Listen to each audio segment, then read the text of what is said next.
नाम डॉक्टर सिमरदीप सिंह गिल है। मैं स्टर्लिंग हॉस्पिटल ग्रुप का मैनेजिंग डायरेक्टर और सीईओ हूँ। सर कैंसर में देखा जाता है कि कितनी भी दवा कराओ, कितनी भी, लेकिन आखिर में पेशेंट की डेथ होती ही है। तो क्या कहना चाहेंगे आप? नहीं, ऐसी बात नहीं है।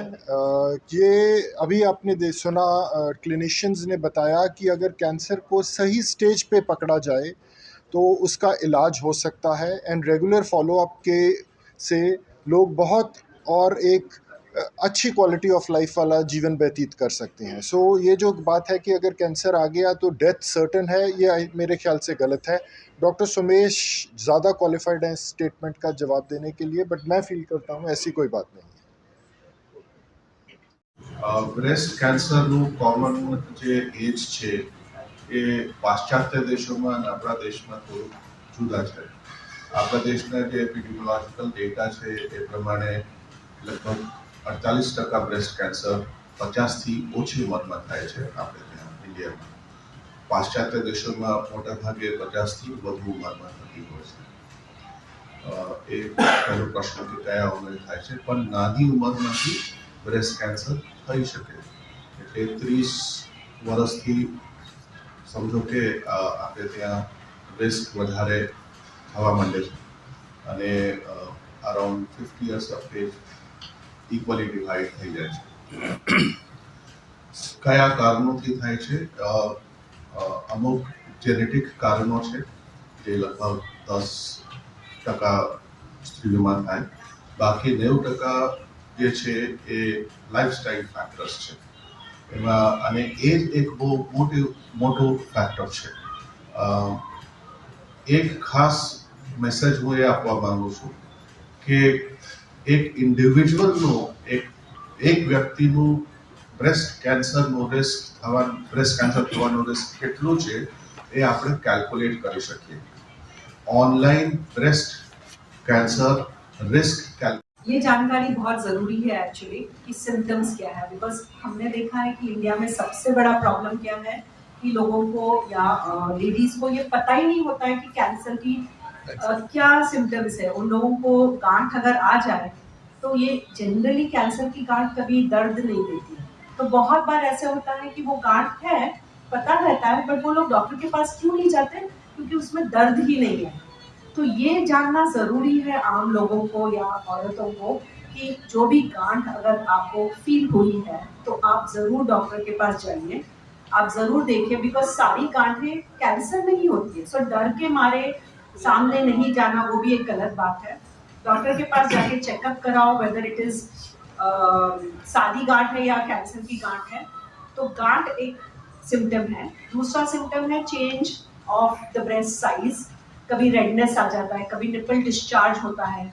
सो कोई भी ऐसी जो सिम्टम होती है, अगर जो फर्स्ट टाइम पता चले तो ज़रूरी है कि एटलीस्ट उसका एक बार जाके डॉक्टर के पास चेकअप कराएं, बिकॉज ज़रूरी नहीं है कि वो सब कैंसर ही हो गए, बट अगर कैंसर है तो वो अर्ली डिटेक्शन हो जाएगा, उसका कंप्लीट क्योर हो जाएगा। ये जानना बहुत ज़रूरी है सबको। हमारे यहाँ क्या होता है कि सारे लोग जब गांठ 3 सेंटीमीटर से बड़ी होती है तब जाते हैं डॉक्टर के पास, और तब तक वो बाकी के बॉडी में भी फैल जाता है, तो स्टेज 2 और अबव हो जाता है। तो उसका ट्रीटमेंट, उसका कंप्लीट क्योर, उसका ओवरऑल सर्वाइवल कम होता है। बट अगर तुम गांठ बहुत छोटी है तभी ट्रीटमेंट ले लो तो कंप्लीट क्योर हो सकता है। सर जो बोला था कि ये जल्दी कम उम्र में आता है, तो वो risk assessment we unlike foreign countries we cannot do screening mammogram, but the higher risk people should go for a mammography as advised by our society and the surgical society. So all of us have a common goal. हम सब एक साथ इसको मिलके fight करेंगे और government को बोलेंगे कि कुछ hospital district level they should have a good quality mammography unit, and as societies surgical society will support, get good techniques to the lower level, then only India, every woman, every family and lady is important. सब में औरत बहुत ज़बरदस्त काम कर रही है।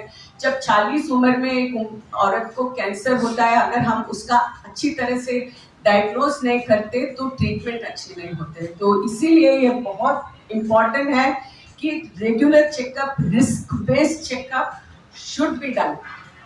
बाकी लोग ठीक है, बट जिनका रिस्क ज़्यादा होता है वो तुरंत मैमोग्राफी 40 उम्र के बाद ज़रूर एक बार आना चाहिए, और 2 साल में once in 2 years at least they should come for a mammography. Regularly they should come. एक टाइम आके फिर 10 साल आओ। સાબરમતીમાં તમે સંભાળો એટલે તમને કોલ કર્યો। આપણી પાસે અમે અત્યારે જેમ કીધું 4 ફેકલ્ટીઝ છે, 2 ફેકલ્ટી અમેરિકાથી આવ્યા છે, યુએસથી આવ્યા છે, એક ફેકલ્ટી જર્મનીથી આવ્યા છે અને એક ફેકલ્ટી યુરોપથી આવ્યા છે। આ વખતે યુકેથી આવ્યા છે। આ વખતે બીજું બી મહત્વની વસ્તુ એ છે કે જે breast imaging society of India છે એનું પહેલી જ વખત European society of breast imaging સાથે આપણે જોડાણ કર્યું છે, એટલે એ લોકોએ પણ આપણને એમનો સપોર્ટ જાહેર કર્યો છે। અને European society of imaging breast imaging society છે એના પ્રેસિડેન્ટ પણ આવ્યા છે, જે ડોક્ટર ફિયોના ગિલબર્ટ છે। એ આપણી પાસે હાજર જ છે। ગઈકાલે રાત્રે મોડા આવ્યા હતા એટલે અત્યારે પ્રેસ કોન્ફરન્સમાં હાજર નથી રહી શક્યા, પણ પ્રેસિડેન્ટ ઓફ યુસોબી doctor Fiona Gilbert, she is going to be here with us. બીજા છે doctor Elizabeth Morris and doctor Christiana કુલ। Doctor Elizabeth Morris, she is from USA and she is world renowned faculty in breast MRI, જે ખાસ breast કેન્સરનું એક MRI કરવામાં આવે છે જેના બ્રેસ્ટ કેન્સરના નિદાન માટે, એના એ વર્લ્ડ રિનાઉન્ડ ફેકલ્ટી છે। એ ઇન્ડિયામાં પહેલી વખત આવી રહ્યા છે અને ફર્સ્ટ ટાઈમ એ આપણા ત્યાં ને આપણા મહેમાન છે અને આપણી કોન્ફરન્સ જોઈન કરવાના છે। એવી જ રીતે ડોક્ટર ક્રિસ્ટિયાના કુલ છે, she is also from Germany and she is also a world renowned faculty in breast MRI। અને ઘણી બધી નવી એમઆરઆઈની ટેકનિક છે કે જે આ ફેકલ્ટીએ પોતે જ ડેવલપ કરેલી છે, એટલે they are the founder and they are the innovator of that technology. એટલે એટલા રેર અને એટલા world renowned faculty platforms create किए जाएं जहां की डॉक्टर्स ना ओनली अहमदाबाद या गुजरात से, सारे देश से या बाहर से भी आए और सब लोग अपनी बेस्ट प्रैक्टिसेस शेयर कर पाएं, सो दैट हमारे पास ऐसा कुछ भी ना हो कि हम किसी नॉलेज बेस से वंचित रहें। सो हम अपनी तरफ से पूरी कोशिश करेंगे। इनफैक्ट नवंबर के 3rd वीक में हम एक कार्डियोलॉजी कॉन्फ्रेंस कर रहे हैं। सिमिलरली दिसंबर में हम एक न्यूरोलॉजी कॉन्फ्रेंस कर रहे हैं, और ये सारी नेशनल लेवल कॉन्फ्रेंसेस हैं। सो ये स्टर्लिंग ग्रुप की कमिटमेंट है कि जो भी हम कर पाएंगे in terms of creating similar platforms हम कर रहे हैं। હું ડૉક્ટર નેહા છું। હું સ્ટર્લિંગ કેન્સર હોસ્પિટલમાં રેડિયોલોજી કન્સલ્ટન્ટ રેડિયોલોજી તરીકે કામ કરું છું। મેડમ આજના દિવસે અહીંયા breast imaging society of India એક એવું ફાઉન્ડેશન છે જે ખાસ બ્રેસ્ટ કેન્સરના ફિલ્ડમાં કામ કરે છે। એની એ સોસાયટીનું નામ છે BC, એટલે breast imaging society of India. અને દર વર્ષે 10 વર્ષથી જ દર વર્ષે એક એન્યુઅલ કોન્ફરન્સનું આયોજન કરે છે। આ વખતે આપણને આ આયોજનનો તક મળી છે અને BCCON એ એની એન્યુઅલ કોન્ફરન્સ છે। BCCON એ એની એન્યુઅલ કોન્ફરન્સનું નામ છે। આજે આપણે બધા જ અહીંયા 9th એન્યુઅલ કોન્ફરન્સ એટલે 9th એડિશન ઓફ BCCON માટે ભેગા થયા છે।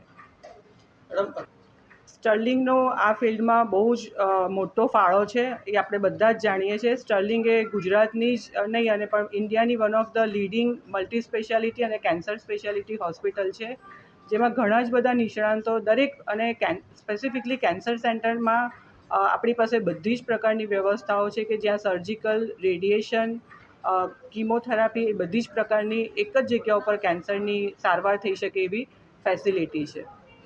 કે ભાઈ